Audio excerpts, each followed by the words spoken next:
আমাক যাব নিদিয়ে আমি যোৰাবাটত আমি সব গাড়ী বন্ধ কৰি দিয়া যাব। পৰ্যটক বাহিৰা পৰ্যটক খোৱা নাই আমি নি কিনে তাহাঁতক দিব লাগে, চামুচেদি খুৱাই দিব লাগিব আমি নি কিনে তাহাঁতে তাৰমানে তাতে ঘূৰাব। অসমৰ বাণিজ্যিক বাহনৰ চালকসকললৈ এটা ডাঙৰ খবৰ, আৰু কেইদিনমান পিছত হয়তো আপোনালোকে যাত্ৰীসকলক লগত লৈ শ্বিলঙলৈ যাব নোৱাৰিব। অৰ্থাৎ শ্বিলঙৰ ISBTৰ পৰা আপোনালোকৰ যিসমূহ পেচেঞ্জাৰ তেওঁলোক তাতেই নমাই দিব লাগিব আৰু আপোনালোক উভতি আহিব লাগিব।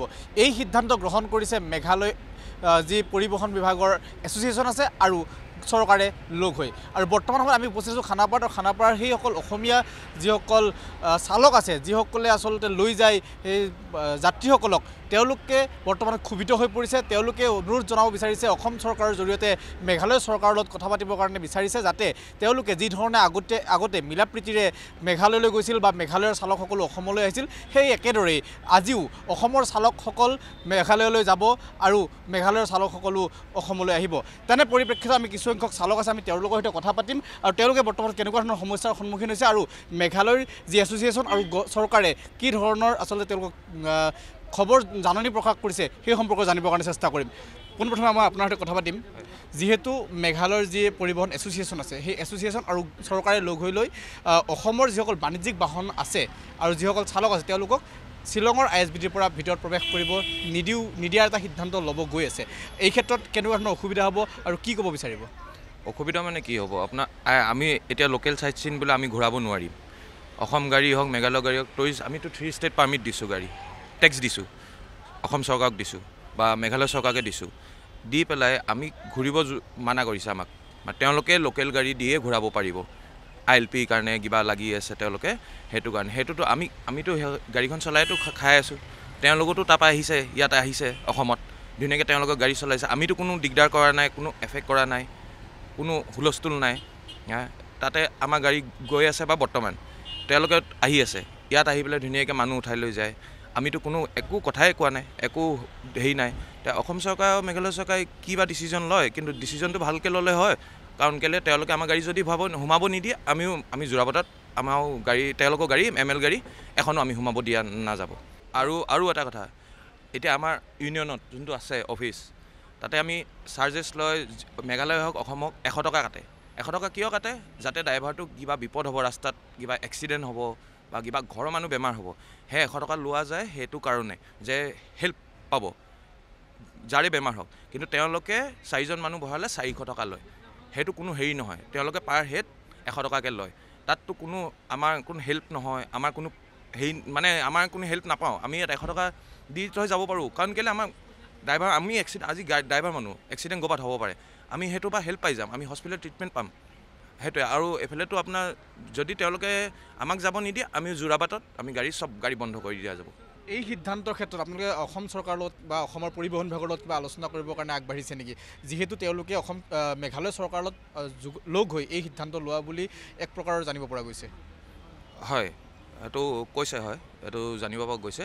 এতিয়া তেওঁলোকে 17 তাৰিখ নে কিমান তাৰিখে ডিচিশ্যনটো ল'ম বুলি কৈছে, কিন্তু ডিচিশ্যনটো ভালেই ল'লে হয়, কাৰণ কেলৈ আমিও চলাব লাগিব, তেওঁলোকো আহিব লাগিব। আলোচনাটো চলি আছে শুনা পাইছোঁ, এতিয়া ক'বলৈনো কি আছে। এতিয়া তেওঁলোকে ভাল ডিচিশ্যনটো ল'লেই হৈ গ'ল। যেনেকৈ আমি এতিয়া অত বছৰৰ পৰা চলাই আছোঁ, তেওঁলোকক টেক্স দিছোঁ, আমি 3 ষ্টেট পাৰ্মিটত আমি তেওঁলোকক টেক্স দিছোঁ। এতিয়া টেক্স দিয়া বিনিময়ত আমি কি গাড়ী চলাব নোৱাৰিম? সেনেকৈ হ'লে তেওঁলোকে আমি টেক্স নিদিয়া ঠিক আছে, তেনেকৈ হ'লে তেওঁলোকে কয় টেক্স ফুল কৰিবা, গাড়ী ডকুমেণ্ট অ'কে কৰিবা, তেনেকৈ হ'লে বিনা ডকুমেণ্টত আমি গাড়ী চলাই থাকিব পাৰোঁ, তেওঁলোকৰ গাড়ী ইয়াত আহিব পাৰে, আমাৰ গাড়ী কিয় যাব নোৱাৰিব? সেইটোতো কোনো ডিচিজন নহয় না। অসম চৰকাৰে ভাল ডিচিশ্যনটো ল'লেই হৈ গ'ল, কাৰণ আমিতো সেইখন চলাই আমি ঘৰ চলাই আছোঁ, নচলালে আমাৰ ঘৰ নচলে, গাড়ী EMI দিবলৈ আছে, ফিটনেছ দিবলৈ আছে, কিবা কিবি দিবলৈ আছে, সেইটো অসম চৰকাৰে এইটো বুজি পাব লাগিব। এইটো কিবা আলোচনা চলি আছে বুলি কৈছে। সেইটো যদিহে এই সিদ্ধান্তটো সঁচাকৈয়ে হৈ যায়, যদিহে অসমৰ ড্ৰাইভাৰসকল যদি যাব নোৱাৰে, তেতিয়া এক প্ৰকাৰ দুয়োখন ৰাজ্যৰ ড্ৰাইভাৰসকলৰ মাজত সংঘাতৰ সৃষ্টি হ'ব নেকি? এইটো হ'বও পাৰে, সেইটো নহয় বুলি নকয়, সেইটো হ'বও পাৰে। আমিতো কাৰণ কেলৈ আমি তেওঁলোকে যেতিয়া যাব নিদিয়ে আমিতো বন্ধ কৰি দিম, তেওঁলোকৰ এইফালৰ পৰা একো গাড়ী আমি যাব নিদিম। তেলৰ গাড়ী হওক, কিবা চাউলৰ গাড়ী হওক, এনি চব্জি হওক, আমিতো টোল গেটতে বন্ধ কৰি দিম, কাৰণ টোল গেট তেওঁলোকৰ পাৰ হোৱাৰ পাছত সেইটো মেঘালয় পৰে, আমি টোল গেটত সব গাড়ী বন্ধ কৰি দিয়া যাব। আমি সেইবিলাক আমাক যাব নিদিলে আমি একো গাড়ী যাব নিদিওঁ, অল টোটেল গাড়ী বন্ধ। মেঘালয় যিখন মানে আপোনাৰ এছ'চিয়েশ্যন আছে তেওঁলোকে মানে গভৰ্ণমেণ্টক মানে মেঘালয় গভৰ্ণমেণ্টক মানে মেমৰেণ্ডাম এখন দিছিল, যদি সেইটো ইমপ্লিমেণ্ট হয় তেতিয়াহ'লে কিন্তু যথেষ্টখিনি আমাৰ সমস্যা হ'ব আৰু সেই সমস্যাটো নহওক। আৰু মই এটা কথা বিচাৰোঁ গভৰ্ণমেণ্টৰ ফালে, আমাৰ অসম গভৰ্ণমেণ্টৰ ফালৰ পৰা আমাক অলপমান মানে ছাপৰ্ট লাগে। আমাক ছাপৰ্ট তেনেকুৱা নাই। যিখিনি আমি কৰিব লাগেখিনি আমি নিজে কৰিছোঁ। যিহেতু আমাৰ নিবনুৱা যুৱক বহুতখিনি আছে অসমত, আৰু চাকৰি নাপাই পেলাই বহুতে মানে এই পথটো বাছি লৈছে গাড়ী চলাই পেলাই মানে চলিব পৰা। আৰু যদি তাৰে মাজতে যদি এনেকুৱাকৈ যদি বিপদৰ সন্মুখীন হ'ব লাগে তেতিয়াহ'লে যথেষ্টখিনি প্ৰব্লেম হ'ব। কিয়নো আমি আজি বহুত বছৰৰ পৰা চলি আহি আছোঁ।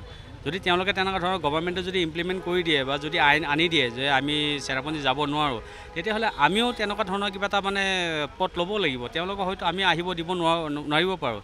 আমি আধা ৰাস্তা তেওঁলোকক ৰখাই দিব লাগিব। কাৰণ কিয়, যদি আমাক তেনেকুৱা ৰখাই থৈ দিয়ে আমিও ৰখাই থৈ দিম। কাৰণ তেওঁলোকো আহি পেলাই চাইট চিন কৰে, কাজিৰঙা যায়, ক'ৰবাত যায়। আমি মানা নকৰোঁ তেওঁলোকক আহিব লাগে, তেওঁলোকক কৰিব লাগে চবখিনি। আমি যেনেকুৱা তাত যাওঁ তেওঁলোকে আহক। কিন্তু যদি আমাক তেনেকুৱা ৰখাই থৈ দিয়ে তেতিয়াহ'লে আমিও তেনেকুৱা কিবা এটা পথ বাছি ল'ব লাগিব। কিন্তু মই সেই বিচাৰোঁ যে আমাৰ অসম গভৰ্ণমেণ্টে আমাক অকণমান ছাপৰ্ট দিয়ক এই কথাখিনি। কাৰণ তেওঁলোকক গভৰ্ণমেণ্টে কিন্তু যথেষ্ট ছাপৰ্ট কৰে। আমাকো তেনেকুৱা আমাক অসম গভৰ্ণমেণ্টে অলপ যদি ছাপৰ্ট কৰে, এইখিনি কৰিলে ভাল হয় আৰু মানে সেইখিনি ক'ব বিচাৰিছোঁ মই। আপোনালোকক লিখিতভাৱে কিবা জনাইছে নেকি? নাই, তেনেকুৱা আমাক এতিয়া বৰ্তমান লিখিতভাৱে তেনেকুৱা জনোৱা নাই এতিয়ালৈকে। আমাৰ যোৱাকালি এটা মিটিং হৈ গ'ল অলৰেডি। কিন্তু মিটিঙত এতিয়া মানে কৈছে যদি তেওঁলোকে যদি ইমপ্লিমেণ্ট কৰি গভৰ্ণমেণ্টে যদি সেই বস্তুটো কৰে তেতিয়াহ'লে আমি কিবা এটা কাৰ্যকলাপ কৰিম। আৰু তাহাঁতৰ এছেছনৰ পৰা একো আমাক খাই খবৰ পোৱা নাই বৰ্তমান। 26-27 তাৰিখে তাহাঁতে কিবা এটা স্মগলাৰ প্ৰদান কৰিছে, সেইটো তাহাঁতক এতিয়া ডিক্লেয়াৰ দিয়া নাই বৰ্তমান। ডিক্লেয়াৰ দিলেতো আমাৰো অসম চৰকাৰৰ পৰা আমি এটা কিবা সিদ্ধান্ত কৰিব লাগিব, আমিও এটা ব্যৱস্থা ল'ব লাগিব। যি গতিকে আমি যদি যাব নোৱাৰোঁ তেনে এইটোতো কোনো পধ্যে হ'বই নোৱাৰে। আজি ধৰক পূৰ্ব যুগৰ পৰা চলি আছে Guwahati Shillong taxi, tourist taxi. যেতিয়াৰ পৰা টুৰিষ্ট টেক্সি হৈছে তেতিয়াৰ পৰা আমাৰ চব চলি আছে। এতিয়া মেঘালয়ৰ ড্ৰাইভাৰখনে যে বিচাৰে নাই আমাক ILP লাগে বুলি।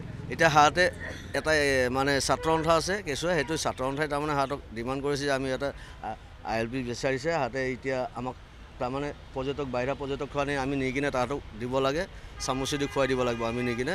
তাহাঁতে তাৰমানে তাতে ঘূৰাব। আমি তেনেহ'লে আমাৰ 3 ষ্টেটৰ কোনো কামেই নাই।